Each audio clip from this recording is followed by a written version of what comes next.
Oke, nah gantian sekarang. Gantian ya. Kemarin kan di tempat lu, bukan tempat tempat MNC. Di podcast apa namanya, Sal? Safe space. Di podcast kamu.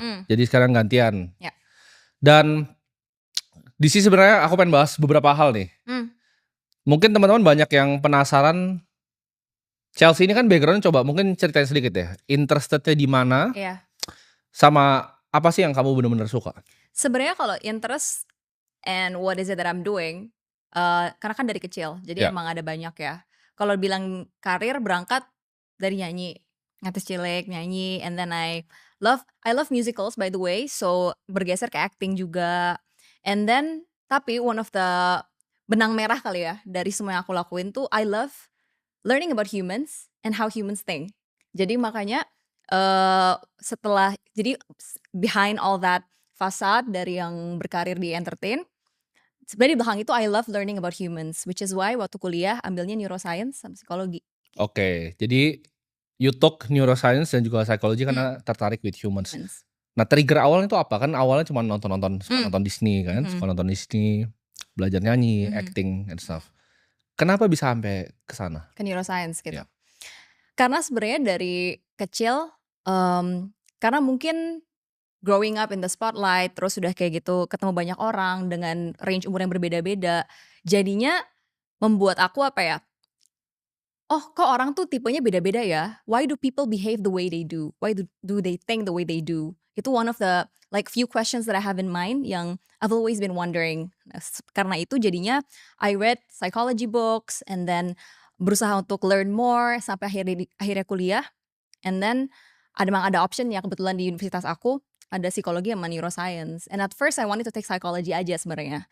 Until the second year because bisa ternyata double major, jadi akhirnya udah I took it as a double major. Nah, ini mungkin nyambung ke pertanyaan yang sebenarnya banyak orang tuh nggak tahu. Tapi di dunia investasi, Cel, sebagai seorang investor tuh yang penting nggak cuma IQ atau kepintaran loh, tapi actually the emotional part. Menurut Warren Buffett ya, gue kan penganut Warren Buffett. Buffett itu yakin banget kalau misalnya lebih penting emotional. Lebih orang tuh kenapa nggak FOMO, dia harus lebih sabar dan segala macam. Nah, ini gimana sih caranya ibaratnya orang itu punya kedewasaan secara emosional kalau misalnya jadi seorang investor? Mungkin ini benar banget sih, karena kan orang mungkin yang banyak berasumsi investasi itu is all about looking at the company, and then kalau udah tahu informationnya we can make rational decisions. Padahal sebenarnya secara neuroscience, our brain itu kalau misalnya dibagi simpelnya ya, we have these two parts of our brains, the emotional brain and the rational one. And the emotional one itu sebenarnya sifatnya lebih otomatis dan lebih kuat. Jadi kalau mau sharing dikit the neuroscience behind it, we have this part of our brain namanya amygdala. It's very small, shaped like an almond. Tapi kalau misalnya dia aktif, dia itu bisa bikin our part of the brain yang buat bikin decision making dan juga rational thinking itu jadi nggak aktif. Itu yang bikin rational thinking itu kan our prefrontal cortex, right? Di bagian depan. Nah, kalau amigdalanya aktif, yang diaktifkan mostly by fear or by greed. Nah, itu akan membuat prefrontal cortex kita jadi nggak aktif. Makanya kita nggak bisa bikin rational decision. Sebenarnya aku pengen tanya, kenapa orang tuh suka di financial market ya? Mereka tuh suka sebenarnya melakukan sesuatu yang over, yang kadang sebenarnya sesuatu harusnya simple. Contoh misalnya, untuk most people itu mendingan sebenarnya buy an index gitu kan misalnya. Tapi mereka itu banyak yang misalnya let's say over trade, karena mereka tuh pede banget sama dirinya sendiri. Confidence gitu ya. Iya, mereka over confidence. Tapi kan sebenarnya yang tadi kamu bilang fear, greed itu kan masuk tuh di dalam part dari semua investasi. Tapi apa yang bikin manusia itu sangat condong ke sana gitu. Sangat condong ke kalau dia fear itu kan sebenarnya terbalik. Jadi you have to buy something di saat harganya di bawah kan. Tapi kalau takut justru di situ, dia justru jual. Jadi dia belinya tuh di atas pas orang lagi greedy semua, dia jualnya di bawah. Dia terbalik tuh, jadi salah. Jadi rugi terus orang di financial market. Padahal harusnya kan kebalik. Pas orang lagi fear semua, kita justru greedy. Kita beli. Gimana caranya untuk ngakalin? Karena itu kan sesuatu yang sangat fundamental kan. Nah, ini ada yang bilang katanya ada yang bisa dilatih. Cuman I believe kayaknya keberanian itu ada bawaan juga, tapi ada yang bisa dilatih. Nah, keberanian ini datang dari mana, Cel? Sebenarnya kalau ngomongin secara saintifik ya, tadi yang dibilang kalau misalnya lagi takut karena turun malah jual, and then pas lagi tinggi malah beli. FOMO, jadi fear sama FOMO kan. Saya balik lagi ke amygdala system. Karena emang udah human nature, kita tuh orangnya sebagai manusia, it is part of our evolutionary trait juga. Kita tuh takut banget buat kehilangan. Jadi kita lebih peduli sama apa yang kita hilang dibanding apa yang kita possibly dapat. Jadi makanya pas lagi rendah, aduh I don't wanna lose more, so it's better for me to just sell it. Kayak gitu. Jadi itu yang membuat orang-orang mungkin jual di bawah. Kalau yang overconfidence di atas, basically ini ada another system namanya dopamine system. Dopamine itu kalau bahasa simpelnya reward system. Jadi sistem hadiah. Reward system itu, dopamine itu dikeluarkan setiap kali kita dapat kayak apa ya?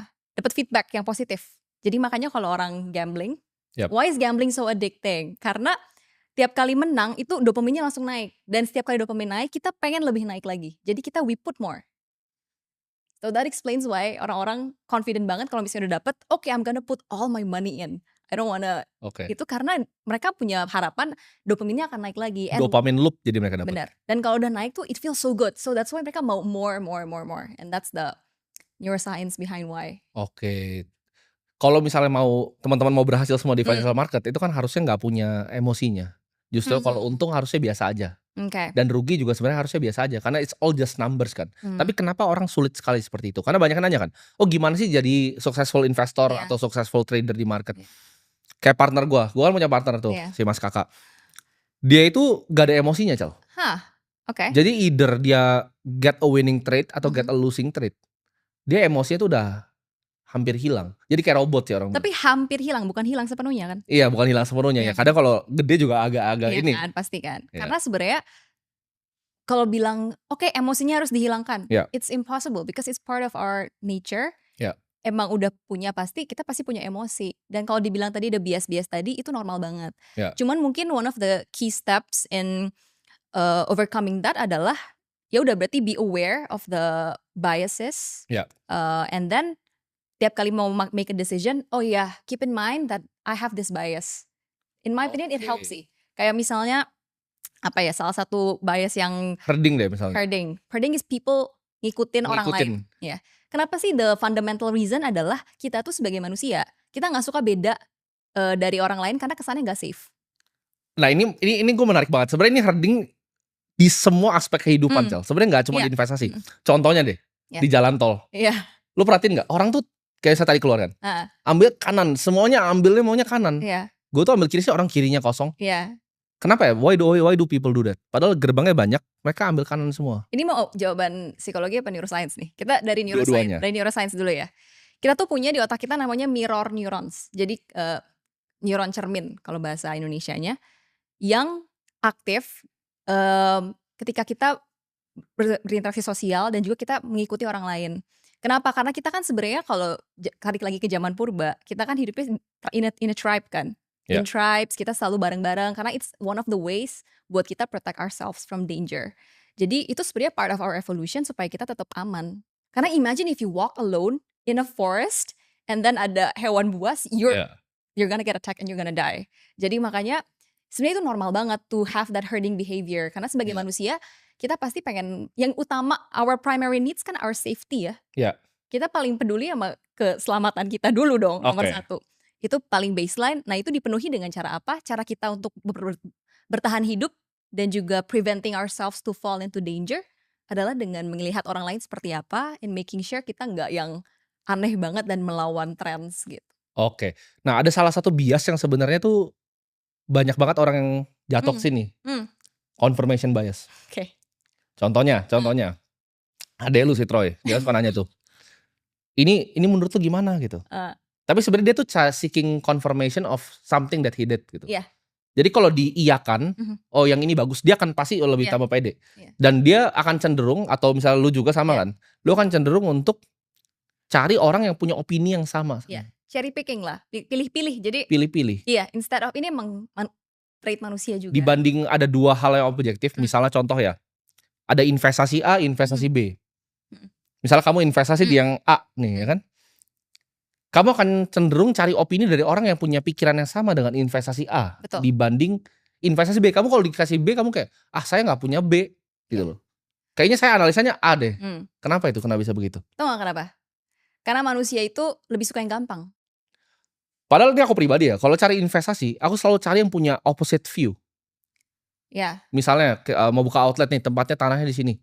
Kita cari opposite view. Oh, bener nggak di sini tanahnya? Atau misalnya investasi di A gitu. I have to challenge myself. How do I know I'm right? Dibanding bener terus cari validasi. Ini bener nggak? Ini bener nggak? Misalnya contoh saham BCA gitu. Cari validasi gitu. Oh ini, dia juga beli BCA. Oh dia juga beli BCA. Oh dia juga beli BCA.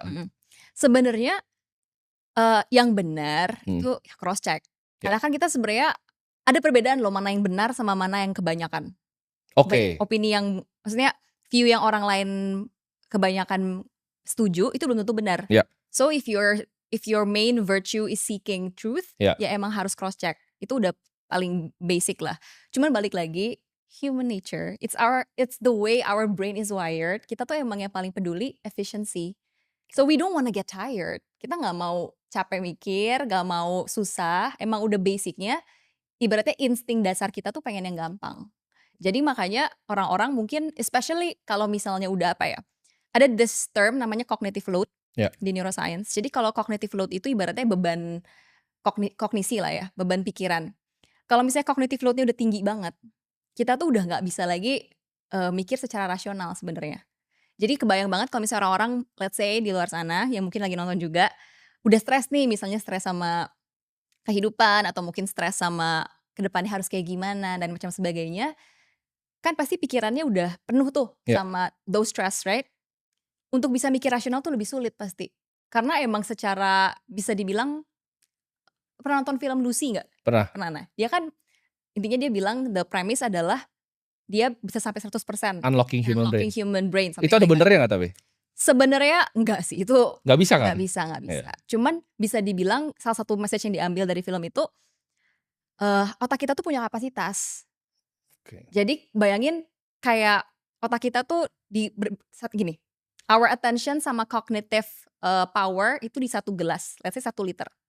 Kalau kita bagi-bagi, misalnya mikirin, harus mikirin tugas rumah misalnya, and then mikirin lagi kerjaan, terus mikirin misalnya hari ini jalan harus gimana ya, decision harus dibikin. Itu kan berarti dari 1 liter itu kita bagi ke 3 gelas. Bayangin lagi kita bagi lagi karena kan buat bisa bikin rational decision and then do cross check kan ngabisin energi yang banyak ya. Bayangin kalau udah diisi ke 3 gelas, sisanya dikit banget. Paham gak sih? Jadi udah there's nothing to pour anymore. Ini sebenarnya masuk ke pertanyaan yang banyak sebenarnya orang tanyain kan ke aku pribadi. Kerja lu tuh gampang katanya. Misalnya my friends. Kerja lu tuh gampang, lu cuman invest, terus lu dapat duit dari duit lu. Padahal kan sebenarnya load mental tadi tuh lebih besar dibanding mungkin semua kerjaan mereka setahun kan. The way I put the buckets di secara kognitif nih, oh ini sebenarnya di sini sambil nimbang yang ini bener atau salah, yang ini atau bener. Dan setiap hari for 24 jam. Jadi menjadi seorang ibaratnya investor atau yang bekerja dengan pikiran tuh bisa jadi lebih berat kan dibanding pekerjaan fisik. Bisa jadi lebih berat. Cuman nggak bisa dipungkirin pekerjaan fisik akan juga mempengaruhi our cognitive load. Karena kan gimana ya, misalnya kerjaan fisik nih yang harus kemana-mana, tetap aja harus mikir kan. Semuanya sebenarnya butuh pikiran. Cuman emang beda presentasenya, beda porsinya, dan maybe one of the key reasons kenapa you can do what you do is because you're focused on what you're doing and you're very persistent. I feel like itu yang paling jadi formula buat bisa to be successful in achieving what people want to achieve. Tapi apakah itu bisa dilatih, Cel? Atau itu bawaan lahir? Karena kayak tadi nih, bias-bias yang aku sebutin tadi, I've known it dari kecil sebenarnya. Kayak kok orang tuh suka ngikutin orang lain kayak berbaris gitu. Aku suka masuk main sendiri pas masih TK.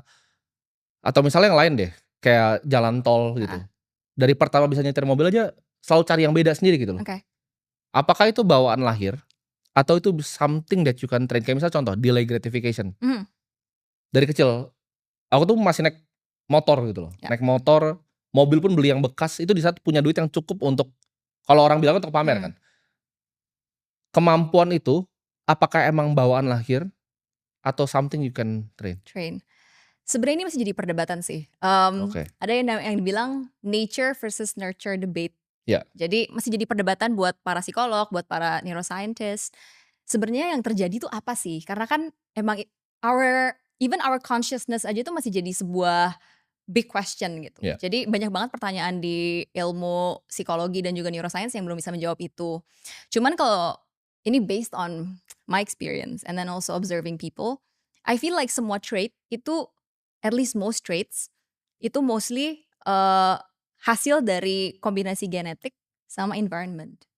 Oke. Jadi gak ada, oh ini pasti full karena genetik, oh ini pasti full karena environment. I feel like itu gak bisa dilepaskan gitu loh. Karena kan secara tidak langsung, kalau misalnya kita ngomongin kayak twin studies gitu, ada twin studies yang menunjukkan bahwa environment yang play a huge part. Tapi ada juga another twin studies yang trying to replicate that, genetik juga play a part. So it's still a big question. Mungkin pertanyaanku gini, karena it's something yang menurut aku simple gitu. Tapi harus dijelaskan kalau ke orang lain. Iya. Jadi mereka tuh mikir itu nggak intuitif. Sedangkan aku dari kecil mikir itu udah intuitif. Untuk misalnya jadi kontrarian, ngelawan arus. Nggak ikutin herding. Karena aku nggak pernah ngikutin. Jadi misalnya contoh, zaman SD. Aku kan pernah juga kan. Itu kan ada tren-trennya tuh. Misalnya pakai kotak pensil apalah. Atau misalnya tas lah. Kalau SD tuh harus pakai, kalau aku inget ya, itu pakai yang kayak diseret. Troli ya? Troli. Pokoknya dulu kalau nggak troli nggak keren deh. Iya. Tapi aku nggak pernah peduli, kayak troli lu jelek gitu. Tapi kalau boleh nanya, what's going on in your head waktu itu yang bilang orang pakai troli, gue nggak mau deh gitu. Menurut aku simply nggak keren aja, karena sekarang emang bener menurut kita troli nggak aneh. Kenapa pakai troli? Oke, emang simply karena nggak keren aja. Iya, kenapa harus ikutin? Tapi kan yang lain jadi ngikutin nih. Atau misalnya waktu itu kotak pensil Smiggle deh. Iya. Ya kan? Aduh. Semua orang harus pakai kotak pensil Smiggle. Iya kan? Kalau cewek pakai tasnya Jan Sport tuh.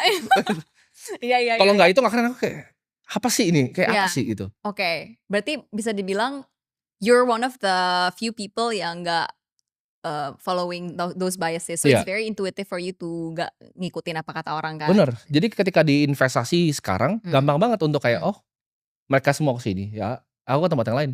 Tapi ada nggak the way you were raised when you were a kid dari kecil banget yang you think affect that? Mungkin bokap aku ya, dia lumayan challenge sih. Kadang misalnya kalau ditanya sesuatu, dia kan kerja di IT kan. Jadi very logical dan dia salah satu orang paling pintar yang aku pernah ketemu. Dia selalu tanya, gimana cara you know you're right gitu loh. Oke. Jadi kalau misalnya dia tanya ini kenapa begini, I have to come up with the thesis yang memuaskan dia gitu. Berarti dia mengajarkan kamu untuk gak blatantly believe what people say and then what's given to you, right? Berarti buat jadi lebih, secara tidak langsung itu shape you to not follow the herd. Iya gak sih? Karena berarti dari kecil udah di challenge, udah dibikin mikir. So itu sebenarnya gak bisa dibilang purely genetics juga. Even though it might be, tapi dari since you were a kid, that's the way you were raised juga. So itu yang bikin the environment that shaped you to be the person you are, yang gak ngikutin apa kata orang juga. Oke. Nah ini aku ada pertanyaan, gimana caranya investor atau pelaku di pasar itu gak FOMO, Cel? Karena ini salah satu yang paling parah menurut aku. Misalnya mereka dengar sesuatu yang muncul di TikTok gitu. Langsung FOMO gitu. Contoh misalnya aku pernah ngomong A lah gitu. 6 bulan lalu. Mereka baru dengernya sekarang nih. FOMO itu, ayo kita beli gitu. Kayak it's like monkey brainnya nyala, tau gak? Jadi kayak itu kan ada meme-nya tuh. Jadi monkey lizard brain, neuron activation. Nah, jadi neuron activationnya nyala. Terus oke, so gue beli gitu. Iya. Gimana supaya nggak FOMO? Gimana caranya matiin monkey brainnya itu? Jadi biar nggak begitu neuron activation, terus langsung yuk kita pencet beli. Sebenarnya ya, matiin monkey brain. Iya tadi what I said from the beginning, itu kan berarti our emotional brain kan? Itu emang lebih kuat sifatnya. Makanya it's very tricky, it's very hard to turn off. Tapi learning about the fact that we have that, I feel kita bisa jadi lebih berpikir 2 kali lah at least. Jadi ada remnya. I feel like some people tuh gini, kalau ibarat ada kereta kuda sama ada yang ngendarain. I feel some people tuh gak bisa ngendarain kudanya. Oke. Logikanya tuh gak bisa kendarain mereka punya emotional behavior. Contoh ya, aku sebut misalnya sini ya, kita sebut ya. Misalnya ada saham ABC gitu, atau koin kripto ABC yang ada di portofolio aku sekarang. Percaya gak? Mungkin ada dari sini kayak 20-25% yang langsung beli itu. without even researching. Karena mereka kena bias, karena mereka rasa itu Timothy beli, Timothy lebih pintar dari saya akan beli. Dan lebih gampang juga buat mereka tinggal copy aja kan. Iya, padahal nggak tahu besok bisa saya jual gitu kan. Kenapa? Why do people do those stuff? Dan kenapa mereka secara logik mereka nggak bisa kendarain kuda yang which is the emotion part? Well, sebenarnya tadi sih yang dibahas kan dari awal kita udah bilang soal the emotional part. Terus udah kayak gitu, yaitu our reward system mereka aktif ketika mereka lihat ada possible chance winning more. Oke. Ya kan? Jadi mereka aktif, oke, FOMO langsung beli gitu. Yeah. Nah, padahal sebenarnya that's the wrong thing to do. Karena kan ketika FOMO berarti yang aktif itu bukan our prefrontal cortex, bukan yang rational decision loh. Oke. FOMO itu sebenarnya activity-nya apa sih? Ya udah our limbic system, our emotional side. Yeah. Nah, our limbic system itu ya udah sifatnya otomatis tanpa banyak mikir, langsung gas aja. Nah, itu sebenarnya salah. Nah, makanya kalau misalnya buat orang-orang yang ngerasa, okay, I wanna do this. Ini kalau one of my tips ya. Kalau lagi pengen banget sesuatu, ini pokoknya harus sekarang. Coba take a deep breath dulu. And then you wait for a while, maybe for 5 minutes to 10 minutes. Yeah. And then you go back to what you think you wanna do. Contohnya nih, mereka misalnya ini kan banyak banget. Sebenarnya yang kita bahas dari tadi itu nggak cuma sekedar di investasi kan. Yeah, tapi in real life, contohnya misalnya ada artis A gitu. Yeah. Kenapa? Mereka langsung FOMO, ya kan, langsung tangan itu langsung tahu faktanya tuh kagak, ya kan? Tahu isinya kagak, tapi mereka tuh cepat banget. Why do people do that gitu? Why do people maksudnya berarti follow the herd kan, follow the trend. Follow the trend, tapi misalnya gini, something yang mereka bahkan nggak tahu gitu loh kebenarannya, apakah itu benar atau enggak. Tapi mereka karena orang pernah lihat nggak sih narasi itu switch dari A ke B cepet banget. Yeah. Jadi misalnya ada A kena kasus nih karena si pacarnya yang cowok ngomong gitu misalnya kan. Yeah. Tiba-tiba yang satunya klarifikasi terus jadi semuanya kesini gitu loh. Ngerti. Padahal mereka belum denger both side of the story, nggak tahu cerita secara full, langsung hajar dulu. Kalau kasus ini kan berarti agak apa ya, orang gak tahu keadaannya apa tapi asal ngomong. Ya. Gitu ya berarti ya. Tapi itu kan itu ada triggering secara nggak tahu psikologi atau neuroscience di bagian FOMO-nya kan. Terus mereka cepat banget kan ketika berarti langsung. Sebenarnya ada berbagai alasan juga sih. FOMO bisa, terus mungkin apa ya? Sebenarnya kalau soal ngetik-ngetik dan juga nulis-nulis di komentar, it can be rewarding for some people. Entertaining. It's entertaining. Karena hidupnya menyedihkan kebanyakan. Karena sebenarnya manusia secara dasarnya we seek novelty. Kita selalu berusaha cari yang beda kan. Karena kalau enggak hidup tuh flat, boring. Gini, kayak kemarin aku sempat kirim kan. Aku punya partner yang dia ngajar, cuma ngajar dan komentarnya kacau banget kan. Itu kenapa tapi di mereka ngelihat entertaining kah? Mereka ngelihat bahwa mereka mungkin ngaca setiap pagi, hidupnya jelek, susah lah hidupnya. Jadi mereka venting out to others yang mungkin di mereka tuh cuman asal ngetik aja. Ya, sebenarnya tiap orang kan beda-beda ya. Karena sebenarnya yang paling kompleks adalah kita nggak bisa tahu core motivation dari tiap orang nulis tuh apa. Ada yang mungkin karena FOMO aja, ada yang mungkin kalau yang initiate mungkin emang selama ini ada nyimpen kepahitan apa kan kita nggak tahu ya. Maksudnya the main reason tiap orang nulis atau ngomong sesuatu tuh nggak ada yang tahu. Cuman kalau misalnya following around, ya itu karena it is rewarding for them. Rewardingnya in what way? Ada sesuatu, karena kalau misalnya ada apa ya? Kalau misalnya hidup tentram damai flat aja tuh it's boring. Karena basically nggak ada spike dari dopamin, nggak ada, serotonin nggak ada, semua nggak ada. Berarti kebanyakan hidupnya yang flat kan yang begitu kan? Kebanyakan yang flat. Karena if people are busy, ketik di KRL tuh kan. Karena kalau udah sibuk, terus udah banyak yang happening, ya itu tadi bilang cognitive load-nya kan berarti alokasinya kayak yang lain kan. Makanya kayak seumur hidup ya, I've never made satu hate comment ke anyone. I guess kamu juga pasti nggak pernah kan? Karena ngapain gitu loh buang energi untuk nge-hate orang atau buang energi untuk bikin narasi begitu kan? I know for some people it's their job kan, ya kan, buat kayak oknum-oknum jurnalis kan it's their job untuk get clicks, right? Cuman I don't think it's fair lah kayak begitu. What do you think? Kenapa begitu orang punya trigger untuk melakukan itu, kenapa? Ya itu sebenarnya trigger untuk ngelakuinnya kalau yang ngikut-ngikut orang lain novelty seeking. It's just novelty seeking. And then ini salah satu cara untuk bonding juga lewat itu. Really? Ya, Karena gini, Explain. eh kita menemukan orang yang opininya sama kita, terus cara pandangnya sama kita, serasa saling support kan.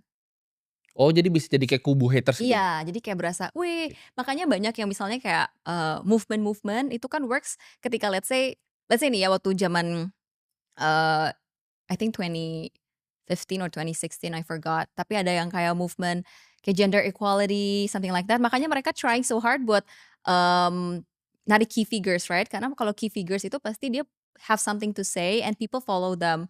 Nah, buat for the people yang follow them supaya ngerasa relate to the artist kan, or the key figures tadi, itu one of the ways adalah dengan menyelaraskan opini mereka. Jadi mereka merasa in one unity gitu loh.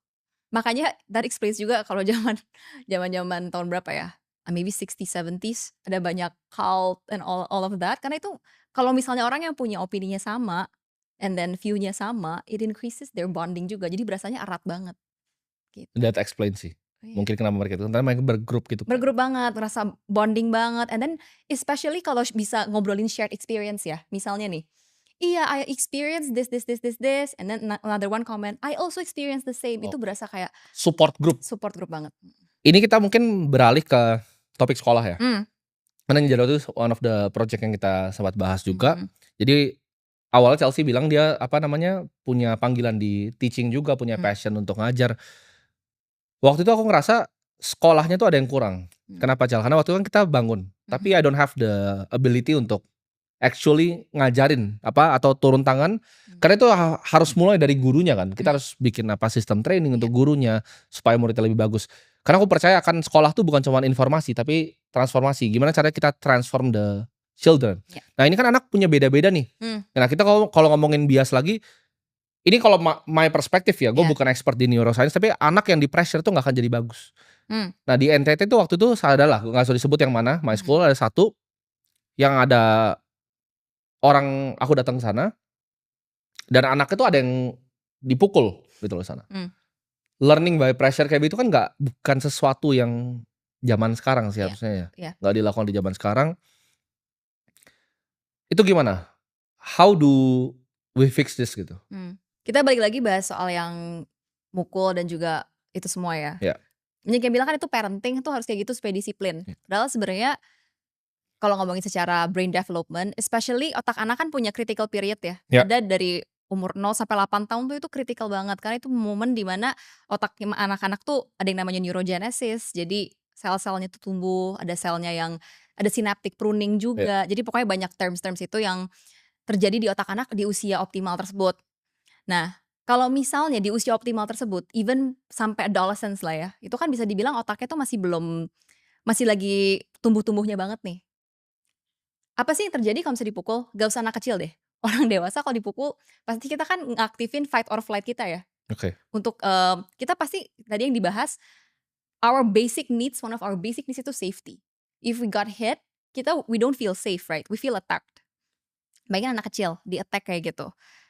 Yang pertama secara neuroscience dirilis itu stress hormon, yaitu kortisol. Nah kortisol ini kalau dirilis, karena kan basicnya stres nih, terus udah kayak gitu berusaha untuk nggak ngerasa safe anaknya. Kalau kortisol dirilis, otomatis pertumbuhan otak di daerah-daerah penting tuh lebih lebih lambat lah, kayak tertahan gitu. Di mana aja sih yang bagian otak yang kena gitu? Satu, obviously prefrontal cortex. Bagian depan itu yang buat rational thinking, yang speaking of which, developnya tuh masih sampai adulthood pun develop. So, us now, you're 24, right? Kita aja bisa dibilang our frontal lobe hasn't fully developed yet. Umur berapa? Range-nya 20 until 25. Cuman kan tiap orang beda-beda developmentnya ya. Cuman itu kan berarti critical banget. Nah kalau kortisolnya tinggi, prefrontal cortex tumbuhnya jadi tidak optimal. Tapi prefrontal cortex tuh elastis gak Cal? Bisa grow lagi atau setelah 25 dia akan stay begitu? Sebenarnya kalau grow bisa aja. Karena kan brain is very sifatnya bukan yang statis gitu.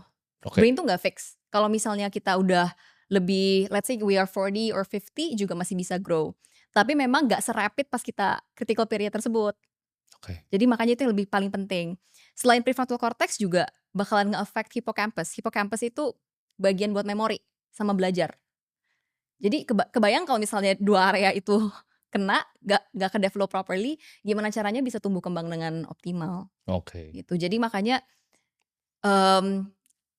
kayaknya udah diomongin juga berkali-kali ya sama banyak experts. It is not advised to hit anak kecil or to give excessive stress. Gak cuma hitting ya sebenarnya, tapi ngebentak atau makian segala macam itu gak advice, karena memang pas lagi critical period tersebut itu bakalan nge-limit their brain growth gitu. Ya. Nah, aku ngerasa pas aku kecil, itu kan ada, ya at least di TK aku ya, itu ada apa namanya, waktu itu aktivitas lah. Tapi waktu itu aku tuh dilabel sama sekolah tuh motorik halusnya tuh basically kalau pakai dia gradingnya pakai bunga gitu lah. Bunganya tuh kuncup gitu. Jadi motorik halus jelek karena ada waktu tuh mencoblos. Tahu nggak mencoblos? Tahu Yang kayak ada bantalnya. Tahu ya. Aku pikir yang guru yang bikin itu bodoh banget dulu pas aku kecil. Jadi aku lipet, robek aja cepet gitu. Anak-anak yang lain masih kayak makanya gak dikasih grade. Nah aku rasa situ kan anak-anak punya preferensi atau beda-beda pasti. Apalagi misalnya nanti kita ke NTT kan, ke Kupang, itu pasti beda-beda tuh.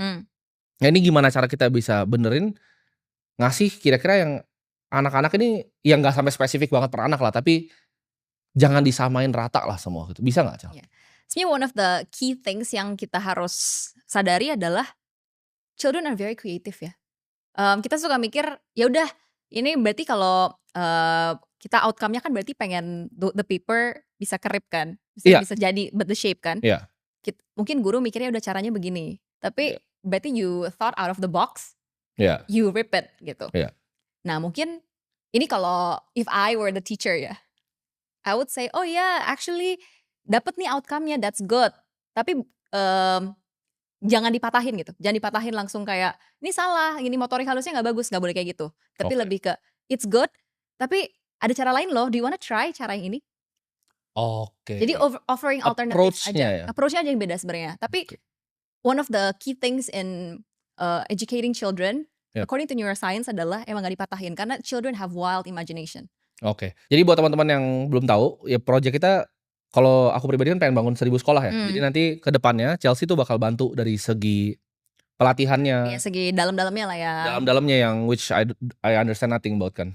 Gak ngerti kan otak anak kecil developnya gimana. Jadi I think that's where Chelsea will play a part. Jadi semoga ya kita bisa bangun 1000 ya. Semoga ya. Karena memang one of the yang paling menarik adalah our interest and also apa ya?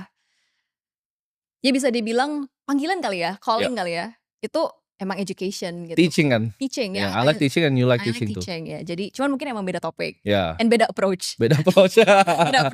Cuman one of the apa ya bisa dibilang common goalnya adalah emang education gitu. Jadi makanya it's very nice bisa I think work together supaya karena emang visi misinya juga arahnya ke sana.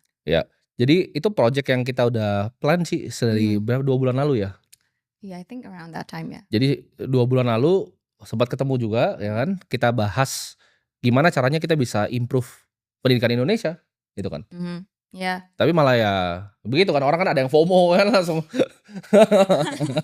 ya. Tapi memang apa ya? The banter emang it's our common goals emang kesana sih gitu.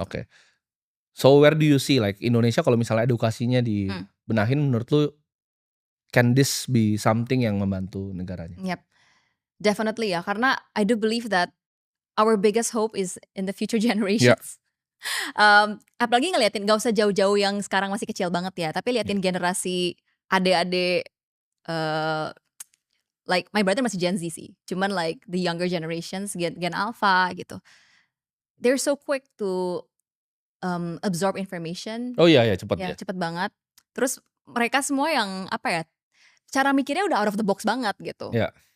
Jadi pastinya mereka jadi harapan buat generasi, buat negara and also our world as a whole, karena mereka yang akan lead the generations after them juga kan. Jadi makanya I feel like what I can do as someone yang pernah memang I was exposed as a kid in front of the media dari kecil, and then udah ketemu banyak anak lain juga, and then see the world tuh dari kecil, maksudnya how education shape children segala macam dari kecil, and then growing up ngelihat juga banyak orang, and then I took neuroscience juga specifically, which is catered towards learning about humans brains. I feel like what I can do as someone yang punya background itu adalah mencoba untuk memaksimalkan itu semua supaya the next generations at least ambil hal baik yang from what I got,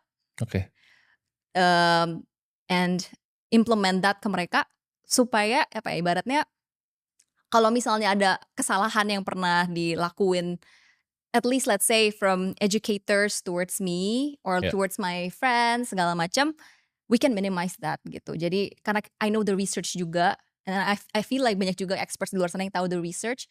I feel like we can try to implement that to make sure the growth of the future generations lebih apa ya, lebih baik lah dibanding generasi kita. Ya karena sebenarnya kenapa aku juga pengen bikin ini, karena waktu itu udah semi hopeless sebenarnya sama generasi.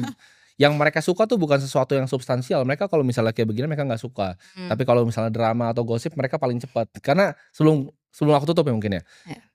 Apa yang kalian lihat di sosial media itu mungkin 1% Cal, dari apa yang terjadi di balik layar atau sebenarnya terjadi. Jadi menurut aku nggak fair kalau orang tuh mau coba untuk narik kesimpulan itu di hal-hal yang mereka nggak tahu gitu. Mereka coba ngelabelin orang, mereka coba nge-framing orang yang mereka anggap sepele sebenarnya. Tapi mungkin buat orang lain nggak sepele. Menurut mereka itu cuma satu komen kan, di timeline kan habis itu komen yang lain lagi. Oh si ini begitu, sini begitu. Jadi itu salah satu yang kita pengen educate juga ya untuk orang nggak begitu. Nah mungkin as a closing statement, ada nggak yang mau ditambahin mungkin dari neuroscience part, why orang begitu biar mereka sadar mereka jangan begitu lagi. Kayaknya mungkin yang suka orang salah pengertian tuh banyak yang berasumsi apa yang kebanyakan orang lain itu bilang iya itu yang benernya. Padahal belum tentu kebanyakan, the opinion of the most itu the valid ones. Mungkin itu yang one of the apa ya, yang emang bisa dibilang lagi our emotional brain is very powerful and we'd like to conform to the norms. Jadi itu very normal sebenarnya. Cuman what I can say to people out there and also to remind myself adalah bukan berarti semua hal yang ada yang kita lihat and then the most things yang kita merasa benar itu benar. Jadi makanya always do a cross check and realize that our emotional brain is super powerful, and then balik lagi karena tadi cognitive cognitive resource kita itu ada limitnya. Make sure we allocate that to things that actually matter. At least that's for me ya. Kayak maksudnya karena sayang banget kita punya attention segini, punya energi segini kalau misalnya dialokasiinnya ke yang salah. Karena sebenarnya ini from in my point of view ya. I feel like everybody can achieve so much sebenarnya. We are given the space and then the opportunities to do so much sebenarnya. Tapi kadang yang jadi salah adalah the way we allocate it and then the way we pay attention itu salah. Jadi makanya make sure you know what you're paying attention towards and then allocate your energy ke gelas-gelas yang benar. Ya, jadi buat oknum jurnalis ya jangan kebanyakan nyinyir. Ya, bagusan fokus. Gue udah kayak Hotman nih, nyinyir ya. Udah ketularan tadi udah mau begini gue. Jangan kebanyakan nyinyir ya. Kalau misalnya nulis sesuatu itu harus berdasarkan landasan kan, nggak boleh sembarangan gitu. Jadi jurnalis nggak bisa sembarangan. So mungkin ini ya, kalau ini yang mungkin one of my concerns juga, kadang tuh karena kan sebenarnya sebagai manusia salah satu needs kita, tapi ini paling atas sih. Kalau ada Maslow hierarchy of needs, yang paling atas tuh kan self actualization. Kan? Sebenarnya semua orang tuh pasti punya purpose, punya panggilan. In my opinion. Ada yang punya panggilannya pengen ngerusak hidup orang terus gitu. Sebenarnya ini tapi dibalik lagi semua orang punya view beda-beda. I like to think that people are naturally good. That's my view seperti itu. Kayak sebenarnya orang tuh semua baik. Cuman ya yin yang lah, yin yang. Maksudnya yakin Cal? Orang pada nature cara baik. Kalau gue punya view yang completely different. Beda ya? Kalau in my opinion sih baik. Pasti ada alasannya. Kenapa? Ya itu yin yang, pasti ada di putih kan pasti ada hitamnya, di hitam pasti ada putihnya gitu. Jadi pasti ada alasannya kenapa. Nah, I guess what I can say, what I can add adalah if you find your purpose, I feel you wouldn't, karena kan jadi ada sesuatu yang pengen dituju. Jadinya ada North Star-nya. Ada kan, ada North Star-nya. Kita pasti we're gonna look up, right? Kita nggak akan busy ngurusin yang di samping-samping. Ya, jadi jangan sibuk urusin hidup orang urusin hidup lu sendiri. Ya, Itu aja ya. ya. Bye bye. Oke.